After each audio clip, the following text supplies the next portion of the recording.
Hello guys, welcome to DC teachers academy. आज हम इस वीडियो में बात करेंगे एनसीईआरटी क्लास 8th के चैप्टर नंबर 1 जिसका नाम है फसल उत्पादन एवं प्रबंध।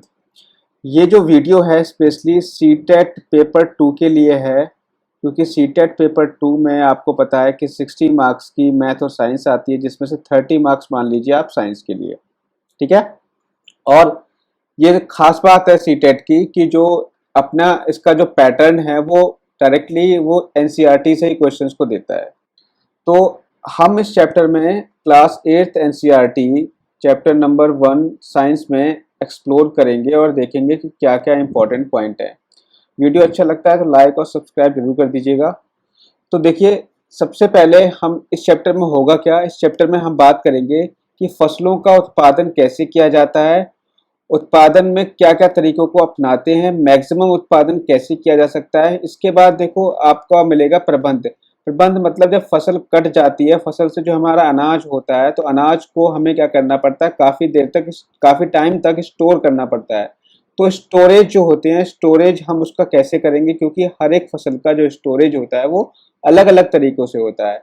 ठीक है, तो ये चीज़ आपको ध्यान रखनी है। अब यहाँ पर चलिए हम स्टार्ट करते हैं। तो देखिए यहाँ पर कृषि पद्धतियां, तो आप देखोगे कि 10,000 ईसा पूर्व तक मनुष्य घुमंतु थे। वे एक स्थान से दूसरे स्थान तक भोजन एवं आवास की खोज में समूह में विचरण करते थे। वे कच्चे फल और सब्जियां खाते थे। उन्होंने भोजन के लिए जंतुओं का शिकार करना प्रारंभ किया। कालांतर में खेती भी चालू कर दी और वो चावल, गेहूं व अन्य खाद्य फसलों को उगाने लगे। तो इस तरीके से कृषि का प्रारंभ हुआ था। इतनी बात आप समझ गए होंगे। ठीक है। अब जैसा कि आपको पता है कि हमें खेती करना क्यों आवश्यक है, हमें खेती क्यों करना होता है, क्योंकि आपको पता है कि जो हम लोग सजीव हैं और सजीव को भोजन से क्या प्राप्त होती है, ऊर्जा प्राप्त होती है, जिसका ऊर्जा का उपयोग हम विभिन्न जैविक प्रक्रियाओं जैसे पाचन, श्वसन एवं उत्सर्जन के संपादन में करते हैं। हम अपना भोजन पौधों और जंतुओं से, दोनों से ही प्राप्त करते हैं। तो हम किस तरीके से प्राप्त करते हैं, देखो, जब एक ही किस्म के पौधे किसी स्थान पर बड़े पैमाने पर उगाए जाते हैं तो हम उसे क्या कहते हैं, फसल कहते हैं। ठीक है। तो आपने देखा भी होगा, जो आप ये खेत वगैरह होते हैं, खेत में करते क्या है, एक ही तरीके के पौधे कई सारे मतलब बड़े अमाउंट में उगाए जाते हैं, तो उसे हम क्या कह देंगे, फसल कह देंगे। ठीक है। उदाहरण के लिए गेहूं की फसल का अर्थ है कि खेत में उगाए जाने वाले सभी पौधे कैसे होंगे, गेहूं के ही होंगे। फसलें विभिन्न प्रकार की होती हैं, जैसे कि अन्य अन्न, सब्जियां एवं फल। जिस मौसम में ये पौधे उगाए जाते हैं उसके आधार पर हम फसलों का वर्गीकरण कर सकते हैं। ठीक है। अब यहाँ पर देखो, भारत एक विशाल देश है। यहाँ ताप, आर्द्रता और वर्षा जैसी जलवायु परिस्थितियां एक क्षेत्र से दूसरे क्षेत्र से भिन्न है। मतलब आपने देखा होगा कि अगर असम में बारिश हो रही है तो यूपी में क्या पड़ रहा है, यूपी में गर्मी पड़ रही है, सूखा पड़ रहा है। इस तरीके से आपने देखा होगा कि हर एक क्षेत्र की जो भौगोलिक परिस्थितियां हैं वो अलग अलग होती हैं। ठीक है। इसके बावजूद भी क्या होता है, अलग अलग क्षेत्र में कई कई प्रकार की फसलें उगाई जाती है। जैसे आपने देखा होगा प्याज जो मैक्सिमम की जाती है वो नासिक में की जाती है। ठीक है। इसी तरीके की जो स्पेशलिटी होती है वो हर एक क्षेत्र की स्पेशलिटी अलग अलग होती है। ठीक है। गन्ना जो होता है सर्वाधिक उत्तर प्रदेश में उगाया जाता है, तो इस तरीके से हम ये कह सकते हैं। और बाकी मसाले जो का उत्पादन किया जाता है वो केरल में किया जाता है। तो ये ऐसा क्यों होता है, क्योंकि वहाँ की जो भौगोलिक परिस्थितियाँ है मसाले उगाने लायक होती हैं। मसाला हमारे यहाँ इतना नहीं उग सकता। ठीक है। तो ये चीज़ इंपॉर्टेंट हो जाती है। तो जो फसलों की खेती उत्पन्न कर होती है वो विभिन्न क्षेत्रों के आधार पर अलग अलग प्रकार की होती है। ठीक है। तो फसलों को हम दो भागों में बांट सकते हैं, खरीफ की फसल और रबी की फसल। खरीफ की फसल क्या होती है, वह फसल जिन्हें वर्षा ऋतु में बोया जाता है, खरीफ फसल कहलाती है। भारत में वर्षा ऋतु सामान्य जून से कहाँ तक होती है, सितंबर तक होती है। धान, मक्का, सोयाबीन, मूंगफली, कपास, ये क्या है, सब किसकी फसलें हैं, ये हैं खरीफ की फसलें। ध्यान रखना, ये इंपॉर्टेंट है, धान, मक्का, सोयाबीन और मूंगफली, कपास। ठीक है। रबी की फसल देखें, जो शीत ऋतु में उगाई जाने वाली फसलें होती हैं वो रबी की फसलें कहलाती हैं। गेहूं, चना, मटर, सरसों फसल के उदाहरण हैं। ठीक है। किसके उदाहरण है, रबी की फसल के उदाहरण है। कौन कौन से, गेहूं, चना, मटर, सरसों और अलसी। ठीक है। इसके अलावा कई स्थानों पर दालें और सब्जियां भी ग्रीष्म ऋतु में उगाई जाती हैं। अब यहाँ पर देखो, यहाँ पे एक पहेली है कि धान को शीत ऋतु में क्यों नहीं उगाया जा सकता। ठीक है। ये बात कर रहा है कि धान को शीत ऋतु में क्यों नहीं उगाया जा सकता, क्योंकि ये भी प्रश्न डायरेक्टली आपके सीटेट ने पूछ लिए हैं, आपके सीटेट के पेपर 2 में डायरेक्टली पूछ लिए हैं। ठीक है। तो यहाँ पे देखो, क्योंकि जो धान होता है, धान को बहुत अधिक पानी की आवश्यकता होती है, इसीलिए ये केवल वर्षा ऋतु में ही उगाया जाता है, क्योंकि शीत ऋतु में वर्षा तो होती नहीं है। इसीलिए क्योंकि धान को पानी ज्यादा चाहिए, तो पानी ज्यादा देने की वजह से इसको हम क्या करते हैं, वर्षा ऋतु में उगाते हैं। तो देखो, उगाने के लिए हमें क्या क्या करना पड़ता है कि खेती करने के लिए सबसे पहले कुछ प्रोसेस होते हैं, कुछ तरीके होते हैं, कुछ स्टेप्स होते हैं, हमें क्या क्या करना पड़ता है, हम उसी चीज के बारे में अब हम बात करने वाले हैं। सबसे पहले देखो हम क्या करते हैं, सबसे पहले हम क्या करते हैं कि मिट्टी की तैयारी करते हैं। सबसे पहले हम क्या करेंगे, मिट्टी की तैयारी करेंगे। देखो यहाँ पे दिया भी है कि फसल को उगाने के लिए किसान को अनेक क्रियाकलाप सामयिक अवधि में करने पड़ते हैं। तो ये क्रियाकलाप क्या कहलाते हैं, कृषि पद्धति कहलाती हैं। तो कुछ क्रियाकलाप दिए गए हैं। सबसे पहले क्या होता है, मिट्टी की तैयारी होती है, फिर बुआई होती है, फिर खाद एवं उर्वरक दिया जाता है, सिंचाई होती है, फिर खरपतवार से सुरक्षा की जाती है, फिर कटाई होती है, फिर भंडारण होता है। तो ये स्टेप आपको एज इट इज याद करने हैं, क्योंकि सीटेट जो है स्टेप वाइज क्वेश्चन पूछ लेता है, मतलब स्टेप बना के दे देगा। जैसे आपको ये सब दे दिए और आपसे कह देगा कि इसका स्टेप बनाओ, या 4 क्वेश्चन दे दिए, ठीक है, 4 ऑप्शन दे दिए, सॉरी 4 ऑप्शन दे दिए, और उन ऑप्शन में आपको वो डायरेक्टली जो इसका सीक्वेंस होगा, सीक्वेंस एक ऑप्शन में सही देगा, बाकी 3 ऑप्शन में गलत देगा। तो आपको सीक्वेंस जो इसका सही है वो आपको बताना पड़ेगा। तो यहाँ पर आप देखोगे कि आप यहाँ इस स्टेप को याद कर लो कि सबसे पहले मिट्टी तैयार होती है, उसके बाद क्या होता है, उसके बाद आपकी बुआई होती है, उसके बाद खाद और उर्वरक दिया जाता है, फिर उसी में फिर सिंचाई की जाती है, फिर यहाँ पे खरपतवार से रक्षा की जाती है, फिर कटाई, फिर इसके बाद भंडारण फसल का हो जाता है। तो अब हम देख लें कि मिट्टी तैयार किस तरीके से की जाती है। तो फसल उगाने का जो पहला चरण होता है वो मिट्टी को तैयार करना होता है। मिट्टी को पलटना तथा इसे पोला बनाना कृषि का अत्यंत महत्वपूर्ण कार्य है। इसमें जड़ें भूमि में गहराई तक जा सकती हैं, क्योंकि आप देखते हो कि अगर एक नॉर्मल मिट्टी है तो जो नॉर्मल मिट्टी होगी उसमें जो जड़ें होंगी वो ज्यादा अंदर तक नहीं जाएंगी, लेकिन मिट्टी अगर थोड़ी सी खुदी हुई होगी या मिट्टी थोड़ी सी नरम होगी तो उसमें जो जड़ें होंगी वो बीज जो होंगे आपके गहराई तक जाएंगे, ठीक है। इसमें जड़ें भूमि गहराई तक जा सकती हैं। पोली मिट्टी का मतलब होता है जो भुरभुरी मिट्टी होती है, मतलब जो बिल्कुल नरम मिट्टी होती है। आपने देखा होगा कि खेतों की जब जुताई होती है, जो मिट्टी जो बनती है ना, उसको हम कहते हैं पोली मिट्टी, ठीक है। तो पोली मिट्टी में गहराई में धसी जड़ें भी सरलता से शोषण कर सकती हैं। पोली मिट्टी किस प्रकार के पौधों की जड़ों को सरलता से शोषण करने में सहायक है। पोली मिट्टी में रहने वाले केंचुओं, सूक्ष्म जीवों की वृद्धि में सहायता करती हैं। यह जीव किसानों के मित्र होते हैं। कौन? जो केंचुए जो होते हैं वो हमारे क्या होते हैं, मित्र होते हैं, मतलब किसानों के क्या होते हैं, मित्र होते हैं, क्योंकि वह मिट्टी को और पलटकर पोला करते हैं तथा ह्यूमस बनाते हैं। परंतु मिट्टी को पलटना और पोला करना क्यों आवश्यक है? तो आप ये देखोगे मिट्टी में खनिज, जल, वायु, कुछ सजीव होते हैं। इसके अतिरिक्त मृत पौधे, जंतु भी मिट्टी में पाए जाते हैं, ठीक है। तो इस प्रक्रम में मृत जीवों में पाए जाने वाले पोषक मिट्टी में निर्युक्त होते हैं, मतलब कुछ पोषक तत्व जो होते हैं वो जीवों से किसमें मिल जाते हैं, मिट्टी में मिल जाते हैं, क्योंकि जब वो जीव मर जाता है तो वो जितने भी पोषक तत्व उसके अंदर होते हैं वो सारे मिट्टी में मिल जाते हैं, और ये पोषक तत्व पौधों द्वारा अवशोषित कर लिए जाते हैं, ठीक है। अब यहाँ पर देखो, क्योंकि ऊपरी परत के कुछ सेंटीमीटर की मिट्टी ही पौधे की वृद्धि में सहायक होती है, इसे पलटने उलटने को और पोला करने से पोषक पदार्थ ऊपर आ जाते हैं और पौधे इन पोषक पदार्थों का उपयोग कर सकते हैं। तो हम यहाँ पे पोला क्यों बनाते हैं मिट्टी का? क्योंकि नीचे जो कुछ मिट्टी जो नीचे दबी होती है उसमें क्या होते हैं, विभिन्न प्रकार के पोषक तत्व, खनिज, लवण वगैरह होते हैं। जब उनको आप जोतते हो, खेत को जोतते हो, ठीक है, तो नीचे के जो मिट्टी होती है वो ऊपर आ जाती है। तो अब जब क्या होगा, जब ऊपर आ जाएंगे तो जितने भी खनिज लवण होंगे वो ऊपर आ जाएंगे। ऊपर आएंगे तो क्या होगा, जब आप पौधा उसमें लगाओगे तो ऊपर, क्योंकि जो पौधे की जड़ होती है ना वो मैक्सिमम ऊपरी परत में रहती है, ठीक है। ऊपरी परत में जब उसकी जड़ रहती है तो आपको अब यहाँ से क्या होगा, जो ऊपर जो आपके खनिज लवण थे वो ऊपर आ गए, तो अब क्या होगा, वो खनिज लवण वो पौधों की जड़ों के थ्रू उसके पौधे के अंदर चले जाएंगे, जिससे क्या होगा, पौधे में वृद्धि होगी, ठीक है। तो ये चीज आपको ध्यान रखना है। अब आप देखो, मिट्टी को उलटने पलटने एवं पोला बनाने की क्रिया क्या कहलाती है, जुताई कहलाती है, ठीक है। तो ये जुताई किससे करते हैं, हम हल चला के करते हैं, और हल लकड़ी व लोहे के बने होते हैं, लकड़ी व लोहे के बने होते हैं। यह मिट्टी अत्यंत सूखी है, तो जुताई से पहले हम क्या करते हैं, पानी उसको जो मिट्टी अगर सूखी होती है जुताई से पहले हम उस मिट्टी को गीला करते हैं, क्योंकि जुताई जैसे जुताई जो होगी आसानी से हो जाएगी। ठीक है, तो यहाँ पे देखो जुते हुए खेत में मिट्टी के बड़े बड़े ढेले भी हो सकते हैं, उन्हें एक पाटल की सहायता से तोड़ना आवश्यक होता है। पाटल जानते हो, पाटल क्या होता है? जब आप जुताई करते हो तो आपने देखा होगा कि जो मिट्टी के ढेले होते हैं खेत में बड़े बड़े ढेले जाते हैं, तो एक पाटल होता है। पाटल मतलब काफी भारी लकड़ी का बना हुआ होता है, भारी होता है बहुत। अगर आप उसको नीचे डाल दोगे तो नीचे क्या होता है, ट्रैक्टर के पीछे लगा होता है। ट्रैक्टर के पीछे जब ट्रैक्टर चलता है तो ये उसके पीछे भी चलता है, तो होगा क्या, वो मिट्टी के जो ढेले होते हैं उनको समतल करते हुए चलता है ये, तो इसको हम कहते हैं पाटल कहते हैं। ठीक है, बुआई और सिंचाई के लिए खेत को समतल करना आवश्यक है, यह कार्य पाटल द्वारा किया जाता है। तो ये चीज आप यहाँ पर इतनी समझ गए होगे।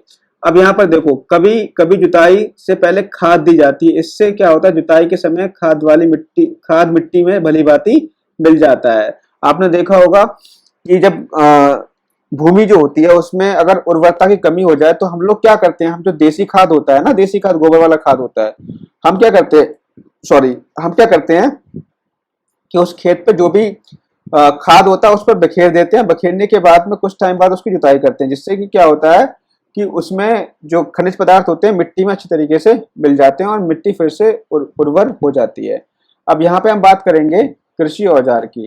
तो अच्छी उपज के लिए बुआई से पहले मिट्टी को भुरभुरा करना आवश्यक होता है, ये तो आपको पता ही है। यह कार्य अनेक औजारों से किया जाता है। हल, कुदाली, कल्टीवेटर इस कार्य में उपयोग किए जाने वाले प्रमुख हथियार। तो ये इंपॉर्टेंट पॉइंट यहाँ पे हो गया कि मिट्टी को भुरभुरा करने वाले हथियार कौन कौन से हैं, हल, कुदाली और कल्टीवेटर।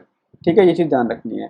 तो ये देखो यहाँ पर ये तो आपका हो गया, इसको हम हल कहते हैं। ठीक है, उसको क्या कहते हैं, हल। हल की जो आगे वाला हिस्सा होता है उसको हम फाल कहते हैं।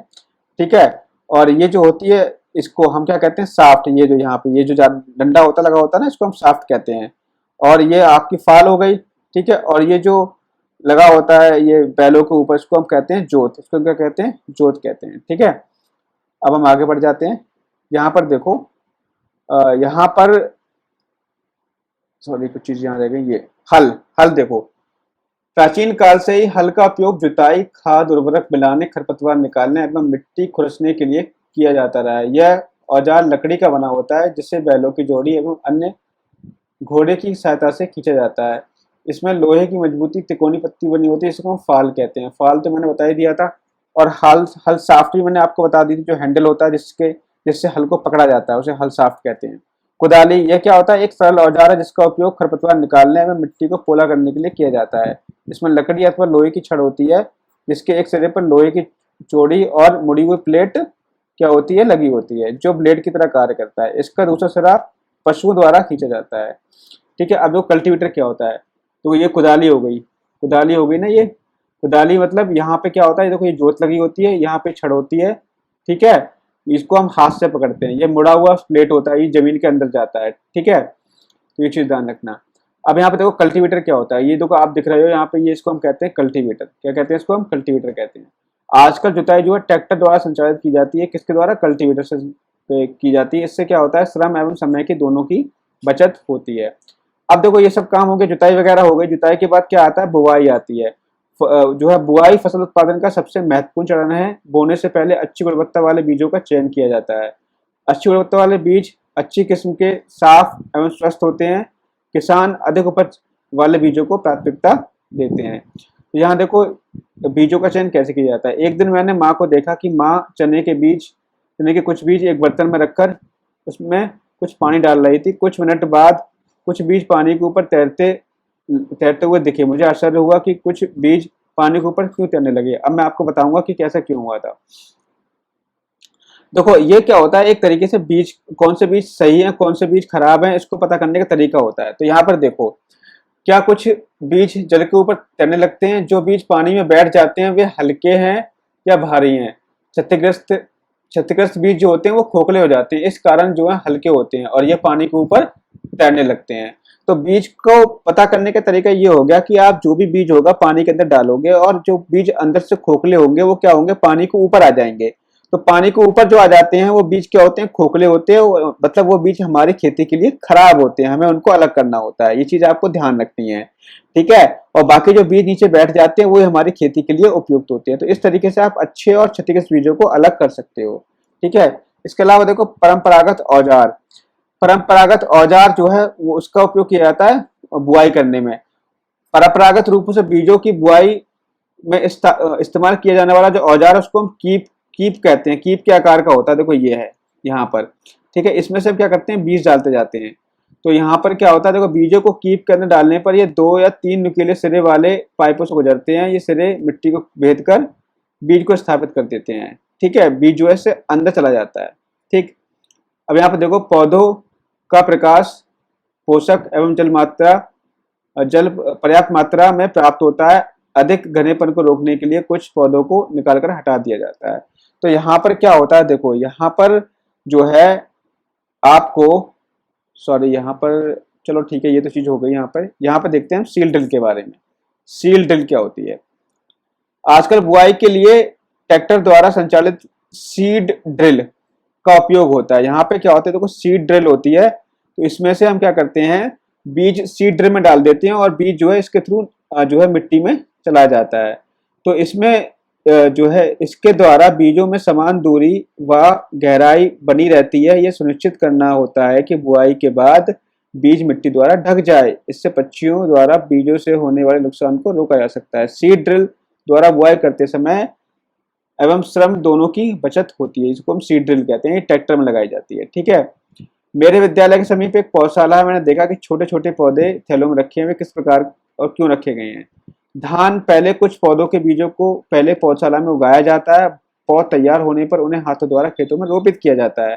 कुछ वनीय पौधे एवं पुष्पी पौधे भी प्रयोगशाला में उगाए जाते हैं। पौधों को अत्यधिक घने होने से रोकने के लिए बीजों के बीच की दूरी होना आवश्यक है। इससे पौधों को सूर्य का प्रकाश, पोषक एवं जल पर्याप्त मात्रा में प्राप्त होता है।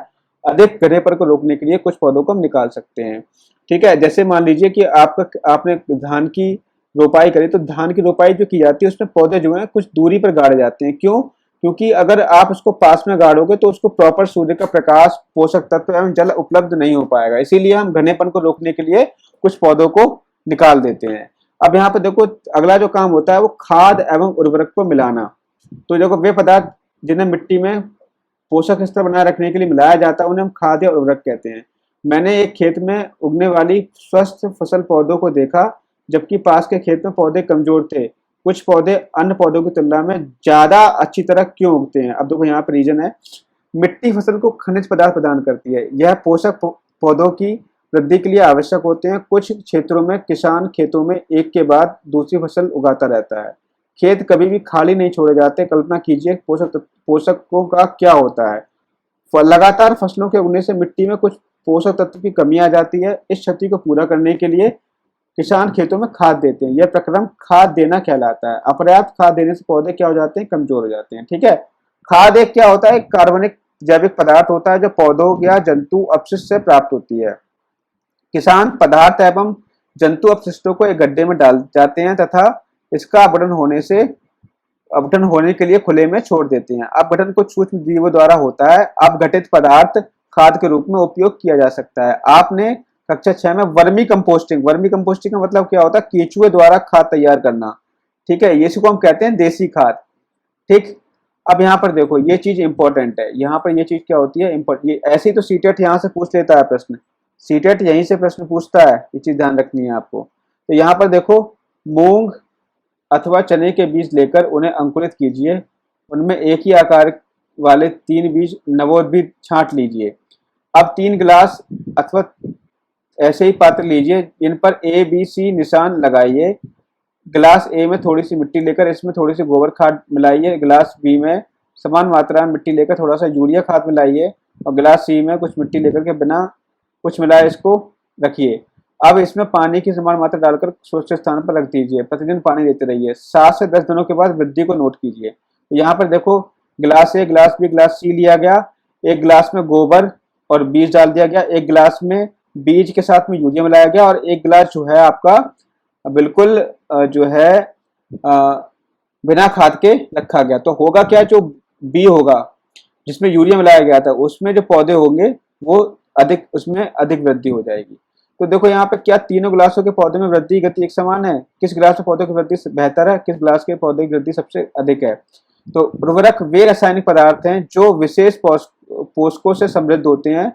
वे खाद से कैसे भिन्न होते हैं? उर्वरकों का उत्पादन फैक्ट्रियों में किया जाता है। उर्वरक के कुछ उदाहरण है urea, ammonium sulphate, super phosphate, potash, NPK. NPK मतलब नाइट्रोजन, फास्फोरस और पोटेशियम। यहाँ पे ये चीज ध्यान रखना है। तो रासायनिक पदार्थ, रासायनिक उर्वरकों के जो उदाहरण हो गए वो urea, ammonium sulphate, super phosphate, potash और एनपीके। ठीक है, ये चीज ध्यान रखनी है, इंपॉर्टेंट है ये। इनके उपयोग से किसानों को गेहूं, धान तथा मक्का जैसी फसल की अच्छी उपज प्राप्त करने में सहायता मिलती है।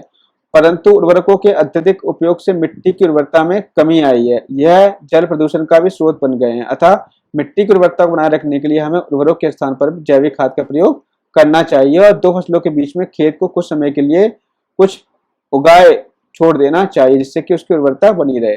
खाद के उपयोग से मिट्टी के गठन एवं जल अवशोषण में क्षमता में वृद्धि होती है। इससे मिट्टी में सभी पोषकों की प्रतिपूर्ति हो जाती है। मिट्टी में पोषकों की प्रतिपूर्ति का अन्य तरीका है फसल चक्रण। ये भी इंपॉर्टेंट हो गया यहाँ पे। ठीक है, एक फसल के बाद खेत में दूसरे किस्म की फसल एकांतर क्रम में उगाकर किया जा सकता है। पहले उत्तर भारत में किसान फलीदारी चारा एक ऋतु में उगाते थे और गेहूं दूसरी ऋतु में उगाते थे। इससे क्या होता है, मिट्टी में नाइट्रोजन का पुनः पूरण होता रहता है। क्योंकि जो हरे पेड़ पौधे होते हैं ना, उनमें क्या होता है, उनमें नाइट्रोजन होती है। तो उससे क्या होता है, हम लोग उन पेड़ों को, जो हम हरी चीजें जो उगाते हैं, उनको अगर काट करके वहीं डाल दे तो उससे क्या होगा, एक हरी खाद हमें मिलेगी, जिससे कि मिट्टी का पोषक तत्व फिर से मिट्टी में आ जाएंगे। ठीक है, पिछली कक्षा में आपने राइजोबियम बैक्टीरिया के बारे में पढ़ा होगा। ये क्या होता है, ये फलीदार लेग्यूमिनस पौधे की जड़ों की ग्रंथिकाओं में पाए जाते हैं और ये वायुमंडलीय नाइट्रोजन का स्थिरीकरण करते हैं। ठीक है, अब यहाँ पर देखो उर्वरक और खाद में अंतर क्या है, ये चीज यहाँ पर इंपॉर्टेंट है। उर्वरक और खाद में अंतर, उर्वरक क्या होते हैं, ये अकार्बनिक लवण होते हैं। अकार्बनिक लवण मतलब ये जो होते हैं एक तरीके से ये बनाए जाते हैं। ठीक है, ये जो है लैब में बनाए जाते हैं और ये एक प्राकृतिक पदार्थ होता है जो गोबर, मानव अवशिष्ट या पौधों के अवशोषण के विघटन से बनता है। ठीक है, उर्वरक का उत्पादन फैक्ट्रियों में किया जाता है, ये खेतों में बनाई जाती है। उर्वरक से मिट्टी को ह्यूमस प्राप्त होता है। खाद से मिट्टी को ह्यूमस प्रचुर मात्रा में प्राप्त होता है, सबसे अधिक मात्रा में प्राप्त होता है। उर्वरक में पोषक, पादप पोषक जैसे कि नाइट्रोजन, फास्फोरस और पोटेशियम, एनपीके, नाइट्रोजन, फास्फोरस और पोटेशियम, क्योंकि खाद में पोषक तुलनात्मक रूप से कम होते हैं। अब देखो खाद के लाभ, देखो खाद के लाभ क्या होते हैं, इससे मिट्टी के जल धारण क्षमता में वृद्धि होती है। मिट्टी भुरभुरी एवं सरंध्र हो जाती है, जिसके कारण गैस विनिमयता से गैस जो है सरलता से बाहर निकल जाती है। इससे मित्र जीवाणुओं की संख्या में वृद्धि होती है। इस जैविक खाद से मिट्टी का गठन सुधर जाता है। ठीक है, सिंचाई देखो, अब हमारा क्या आता है, अगला स्टेप सिंचाई आता है। जीवित रहने के लिए प्रत्येक जीव को जल की आवश्यकता होती है। पौधों के फूल, फल एवं बीज की वृद्धि एवं परिवर्धन के लिए जल का विशेष महत्व होता है।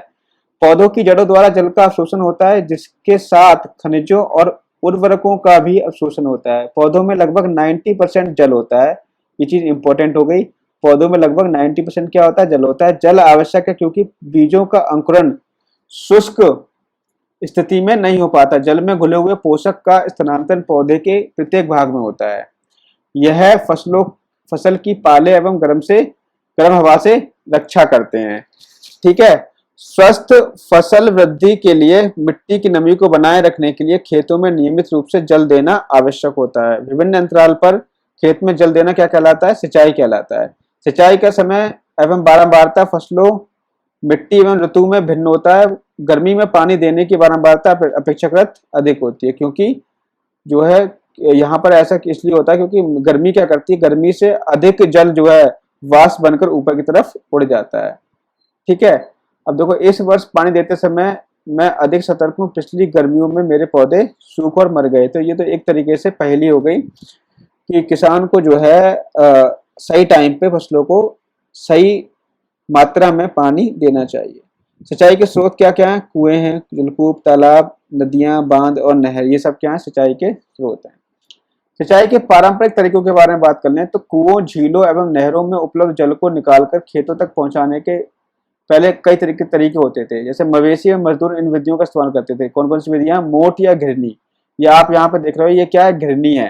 ठीक है, घिरनी को खींचा जाता था किसकी मदद से, या तो खुद खींच लो या फिर जानवरों की मदद से इसको खींचा जाता था। ठीक है, इसके अलावा है चैन पंप। चैन पंप, चैन भी इसी की तरह होती है। चैन पंप में होता क्या है, चैन पंप में एक तरीके से चैन के थ्रू यहाँ पे क्या होता है, एक यहाँ पे घिरनी बनी होगी, इस घिरनी के थ्रू हम क्या करेंगे, बाल्टी को लटका देंगे और चैन लगी होगी, चैन को हम खींचेंगे।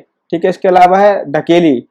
ये हमारी ढकेली होती है। ढकेली मतलब क्या होता है, इस यहाँ पे इस तरीके से एक शीशा जो होता है, शीशो एक झूला होता है जिसमें दो बच्चे खेलते हैं, एक बच्चा यहाँ बैठता है एक बच्चा यहाँ बैठता है, इसको हम शीशो कहते हैं। तो शीशो की तरह अरेंजमेंट होता है। अब यहाँ क्या होगा, क्या यहाँ पर जो है एक सिरे पे बाल्टी बांध देंगे, नीचे की तरफ जाएगी, इसको उठाएंगे तो नीचे की तरफ जाएगी। फिर यहाँ पे एक पत्थर बांध देते हैं हम। ठीक है, तो पत्थर बांध करके इसको नीचे की तरफ दबाते हैं जिससे कि पानी आसानी से ऊपर की तरफ आ जाए। इसके अलावा रहट, इसको तोलक कहते हैं। ठीक है, रहट, ये हमारी रहट होती है। इसमें क्या होता है, इसमें हम यहाँ पर एक इस तरीके का अरेंजमेंट होता है, एक पहिए पे बहुत सारी बाल्टियां लगी होती हैं। ठीक है, पहिए पर बहुत सारी बाल्टियां लगी होती हैं और यहाँ पर एक अरेंजमेंट होता है जिसको हम बैल के द्वारा घुमा करके खिंचवाते हैं। जब ये घूमता है तो यहाँ से कनेक्शन होता है, जब ये घूमेगा तो ये भी घूमेगा, जब ये घूमेगा तो होगा क्या, पानी यहाँ से निकल के कंटिन्यू चलता रहेगा, इससे हमारे खेतों में पानी जाता रहेगा। इसमें क्या होता है, पानी का लेवल थोड़ा ऊंचा होना चाहिए तभी हो पाएगा ऐसा। इससे जो है आपके तालाब वगैरह में पानी हम यहाँ से निकाल सकते हैं, लेकिन कुएं से पानी निकालने के लिए हम ढकेली, चैन पंप और मोड का यूज करेंगे। तालाब से हम इस विधि से निकाल सकते हैं। ठीक है, इतना समझ में आ गया। अब हम आगे बढ़ जाते हैं। सिंचाई की आधुनिक विधियां क्या है, सिंचाई की आधुनिक विधियों के बारे में बात कर लें तो सिंचाई की आधुनिक विधियां जो है, पहला है छिड़काव तंत्र, स्प्रिंकलर सिस्टम। इसमें क्या होता है, इसमें खेतों में एक तरीके से कई सारे पाइप का अरेंजमेंट कर देते हैं और उसमें क्या होता है, एक मोटर फिट होती है। मोटर जब घूमती है तो क्या होता है, प्रेशर बनता है। प्रेशर बनता है तो जो वाटर होगा इस पाइप के थ्रू जाता है वहां पर, और यहाँ पर क्या होती है, नोजल लगी होती है। तो इस नोजलों से पानी एकदम से स्प्रिंकल होता है, छिड़काव की तरह बाहर निकलता है, जिससे कि प्रत्येक पौधे की जड़ तक पानी पहुंच जाता है। इसके अलावा देखो ड्रिप तंत्र। ड्रिप तंत्र क्या होता है, इसमें क्या होता है, जल को बूंद बूंद करके पौधों की जड़ों पर डाला जाता है, इसे ड्रिप तंत्र कहते हैं। फलदार पौधे, बगीचों में वृक्षों को पानी देने का सर्वोत्तम तरीका है। इससे पौधे को बूंद बूंद करके जल प्राप्त होता है और जल व्यर्थ नहीं होता। ठीक है, खरपतवार से सुरक्षा भी अब हमें करनी पड़ती है। अगला स्टेप आएगा खरपतवार से सुरक्षा। अब खरपतवार क्या होते हैं, खरपतवार एक तरीके से अवांछित पौधे होते हैं जो प्राकृतिक रूप से फसल के साथ उगाते हैं। खरपतवार को हटाने के लिए हम क्या करते हैं, निराई करते हैं। निराई आवश्यक है क्योंकि खरपतवार जल, पोषक, जगह और प्रकाश की स्पर्धा कर फसल की वृद्धि पर प्रभाव डालते हैं। कुछ खरपतवार कटाई में भी क्या करते हैं, आपकी बाधा डालते हैं। मनुष्य और पशुओं के लिए ये विषैले भी हो सकते हैं। खरपतवार को हटाने एवं उनकी वृद्धि को नियंत्रित करने के लिए किसान विभिन्न तरीके अपनाता है। फसल उगाने से पहले खेत जोतने से खरपतवार उखाड़ने एवं हटाने में सहायता मिलती है। इससे खरपतवार पौधे सूख कर मर जाते हैं, मिट्टी में मिल जाते हैं। खरपतवार हटाने का सर्वोत्तम समय जो होता है वो पुष्पन एवं बीज बनने से पहले का होता है। खरपतवार पौधों को हाथ से जड़ सहित उखाड़कर अथवा भूमि के निकट से काट करके समय समय पर हटा दिया जाता है। इसका ये जो है खुरपी व हैरो की मदद से किया जाता है। कुछ रसायन भी हैं जिसको हम खरपतवार नाशी कहते हैं, जैसे 2,4-D इंपॉर्टेंट है, ये ध्यान रखना, इसको हम खरपतवार नाशी कहते हैं। इनका खेतों में छिड़काव किया जाता है जिससे कि खरपतवार पौधे मर जाते हैं, इससे फसल को कोई हानि नहीं होती। ठीक है, तो यहाँ पर ये स्प्रिंकलर की मदद से इसका जो है छिड़काव कर रहे हैं। ठीक है, खरपतवार की वृद्धि समय एवं पुष्पन बीज बनने से पहले ही खरपतवार नाशी का छिड़काव करते हैं। खरपतवार नाशी के छिड़काव से किसान के स्वास्थ्य पर भी प्रभाव पड़ सकता है क्योंकि इसमें कई तरीके के रसायनों का प्रयोग होता है। तो छिड़काव करते समय मुंह एवं नाक कपड़े से ढक लेनी चाहिए। कटाई, देखो अगला स्टेप होता है कटाई। फसल की कटाई एक महत्वपूर्ण कार्य है। फसल पक जाने के बाद उसे काटना कटाई कहलाता है। कटाई के लिए जो है हम क्या करते हैं, उसको धरातल के पास से काटते हैं। एक अनाज फसल को पकने में लगभग 3 से 4 महीने का समय लगता है और दरांती की मदद से कटाई की जाती है। कभी कभी तो हम बड़े लेवल पे मशीन का प्रयोग करते हैं जिसको हम हार्वेस्टर कहते हैं। ठीक है, काटी गई फसल से दानों बीजों को भूसे से अलग करना पड़ता है, जिसको हम थ्रेसिंग कहते हैं। फसल काटी किसकी मदद से, हार्वेस्टर या दरांती की मदद से। फसल कट गई, अब क्या करेंगे, उसमें से जो बीज होंगे उनको बाहर निकालना होगा, वो किसकी हेल्प से होगी, थ्रेसिंग की थ्रेसिंग कहलाता है। फसल से बीजों को अलग करना थ्रेसिंग कहलाता है। ये क्या होती है, कंबाइन मशीन होती है। देखो यहाँ पर ये आपकी हो गई थ्रेसिंग, ये होता है आपका थ्रेसर, अभी बताऊंगा मैं, ठीक है। इसमें भी कभी, हाँ इसमें भी होता है, कंबाइनर होता है। कंबाइनर में क्या होता है, हार्वेस्टर और थ्रेसर दोनों होते हैं एक साथ। तो देखो ये इसमें हार्वेस्टर और थ्रेसर दोनों होंगे, ये फसल काटता भी जाएगा, साथ साथ में इसमें से अनाज निकलता भी जाएगा, ये दोनों होते हैं। अब देखो कटाई पर्व, 3-4 महीनों के कठोर परिश्रम के बाद कटाई का समय आता है। स्वर्णिम दानों से भरी खड़ी फसल किसानों के हृदय में उल्लास एवं अच्छे समय का भाव संचारित करती है। यह समय थोड़ा आराम करने व खुशी मनाने का होता है, क्योंकि पिछली ऋतुओं के प्रयत्न का फल मिलता है। इसलिए भारत के सभी भागों में कटाई का समय हर्षोल्लास एवं खुशी का होता है। पुरुषों एवं महिलाएं सभी मिलकर इस पर्व को मनाते हैं। कटाई ऋतु के साथ कुछ विशेष पर्व जैसे पोंगल, वैसाखी, होली, दिवाली, नबान्या या बिहू जोड़े गए हैं। अब इसके बाद जो हमारा एक और चीज होती है, विनोइंग। विनोइंग किसे क्या कहते हैं, विनोइंग किसे कहते हैं? छोटे खेत वाले किसानों क्या करते हैं, वो दानों को फटक कर अलग करते हैं। फटक कर अलग करने को हम क्या कहते हैं, विनोइंग कहते हैं। ठीक है, तो 3 तरीके मैंने आपको बता दिए। एक तो हो गया थ्रेसिंग और एक हो गया विनोइंग, 2 तरीके हो गए। ठीक है, थ्रेसिंग और विनोइंग। विनोइंग का मतलब क्या होता है, हाथ से अलग करना, क्योंकि जो छोटे मोटे किसान होते हैं वो अपने हाथ से ही अलग कर लेते हैं। ठीक है, अब ये देखो यहाँ पर हम करेंगे बात भंडारण की। उत्पादन का भंडारण एक महत्वपूर्ण कार्य है। यदि फसलों के दानों को अधिक समय तक रखना हो तो उसमें नमी, कीट, चूहों, सूक्ष्म जीवों से सुरक्षित रखना होगा। ताजा फसल में नमी की मात्रा अधिक होती है। यदि ताजा काटी गई फसल के दानों को सुखाए बिना भंडारित किया गया तो उसके खराब होने या जीवों द्वारा आक्रमण से उनकी अंकुरण क्षमता नष्ट होने की संभावना अधिक हो जाती है। अतः भंडारण से पहले दानों बीजों को धूप में सुखाना आवश्यक होता है, जिससे उनकी नमी में कमी आ जाए। इससे उनकी कीट, पीड़कों, जीवाणु एवं कवक से रक्षा हो जाती है। किसान अपनी फसल उत्पादन का भंडारण जूट के बोरों, धातु के बड़े पात्रों में करते हैं, परंतु बीजों का बड़े पैमाने पर भंडारण साइलो या भंडार गृहों में किया जाता है, जिससे उनको पीड़कों से बचाया जा सके। ठीक है, मैंने अपनी माँ को अनाज रखे लोहे में ड्रम में नीम की सूखी पत्तियों को रखते हुए देखा। क्यों? अब देखो क्यों, क्योंकि नीम की पत्तियां क्या करती हैं, मैक्सिमम जो इसमें नमी होती है उसको एब्जॉर्ब कर लेती हैं, और जो बाहरी जो सूक्ष्म जीव होते हैं उसमें नहीं आ पाते। ठीक है, अब देखो ये है साइलो, अनाज भंडारण हेतु साइलो है ये। इसमें क्या होता है, बीज रखे जाते हैं, मतलब बीज जिससे कि दोबारा से फसल को उगाया जा सके, तो इनको हम साइलो कहते हैं। ठीक है, तो भंडारण घरों में अनाज का भंडारण, तो कोई ये हमारा हो गया। नीम की सूखी पत्तियां घरों में अनाज के भंडारण में उपयोग की जाती हैं। बड़े भंडार घरों में अनाज को, पीड़कों एवं सूक्ष्म जीवों को सुरक्षित रखने के लिए रासायनिक उपचार भी किया जाता है। तो यहाँ पर देखो, इस सारणी की पूर्ति करने के लिए पश्चात आपने देखा होगा कि पौधों की तरह ही जंतु भी हमें विभिन्न प्रकार के खाद्य पदार्थ प्रदान करते हैं। समुद्र के तटीय क्षेत्रों में पाए जाने वाले मछली जो है वहाँ का मुख्य आहार होता है। ठीक है, तो यहाँ पर देखो, पौधों से प्राप्त होने वाले खाद्य पदार्थों के विषय में आप पढ़ चुके हैं। हमने अभी सीखा कि फसल उत्पादन के विभिन्न चरण होते हैं, बीजों का चयन, बुआई, कटाई, इस तरीके से आपने देखा। इसी प्रकार घरों में अथवा फार्म पर पलने वाले पालतू पशुओं को उचित भोजन, आवास एवं देखभाल की आवश्यकता होती है। जब ये बड़े पैमाने पर किया जाता है तो उसको हम कहते हैं पशुपालन। मछली स्वास्थ्य के लिए अच्छा आहार होता है, क्योंकि मछली से कॉड लीवर तेल मिलता है, इसमें विटामिन डी अधिक मात्रा में पाया जाता है। तो यहाँ पर ये चैप्टर यहाँ पे एंड हो जाता है। यहाँ के जो इंपॉर्टेंट वर्ड मैंने इन सभी चीजों के बारे में बता ही दिया है। तो आप दुआ यहाँ पर अब देख लेते हैं कि क्वेश्चन यहाँ पे हल करके देख लेते हैं।